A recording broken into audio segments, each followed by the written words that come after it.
Hi friends, welcome to our channel. Before going into the topic, please subscribe our channel. If you like the videos, please like, share and comment. Okay, let's start our topic. Today our topic is combinational circuits. So what are the combinational circuits? The combinational circuit is nothing but a circuit without feedback or memory or called combinational circuit. What is a feedback actually? If a circuit is like this, let us consider these two inputs as some like x and y, and this is the output z. So if this output is connected to feeding to the input, feeding back, this is feeding back, the output is connected to input and it is feeding back, this is called feedback. It is giving some feedback to the input, so this is called feedback. So the circuit without this feedback and memory, feedback is nothing but memory, it doesn't store anything. So the circuit without feedback or memory are called combinational circuits. And the next point is the output of the combinational circuits depends only on the present state of input, So based on this point, this circuit is also known as static circuit because it depends upon only the present state of input. Okay, the most important thing in combinational circuits is designing of the combinational circuits is most important concept in combinational circuit. If we know this, we can design any kind of combinational circuit.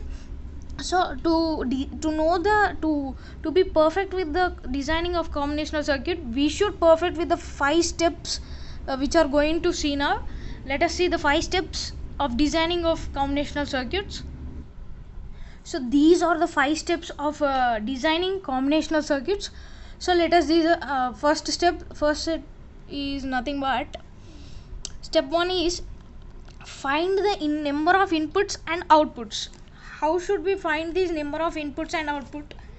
It is actually indirect. Always the number of inputs and outputs are always given in the problem. Actually indirectly they will give like the input has this many number of bytes, this many number of bits, so we can get the number of inputs and outputs always given in the question, and always provided in the question, inputs and output.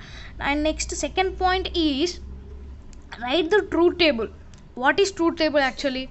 Truth table is nothing but the relation between the input and output is known as truth table.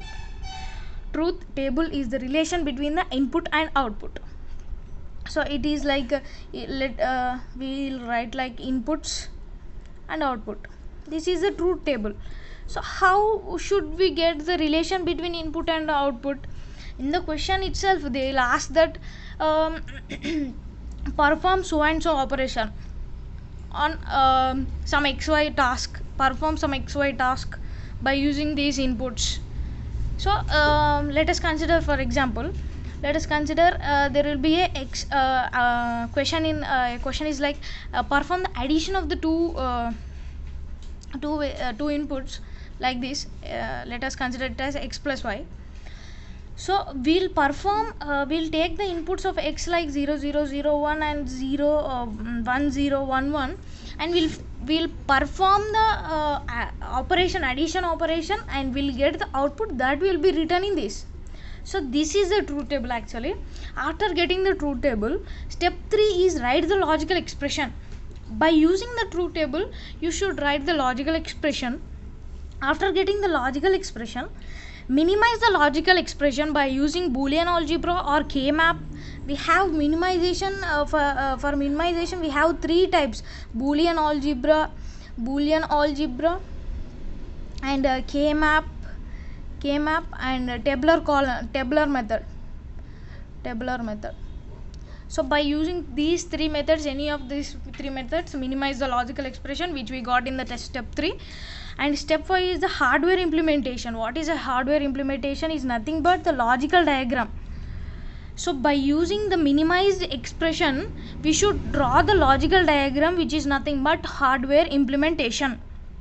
So by using these 5 steps, we can design any kind of Boolean expression. So we'll design we'll design any kind of that combinational circuits by using these 5 steps.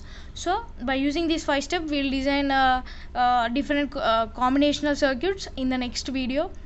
Thank you. Please subscribe our channel.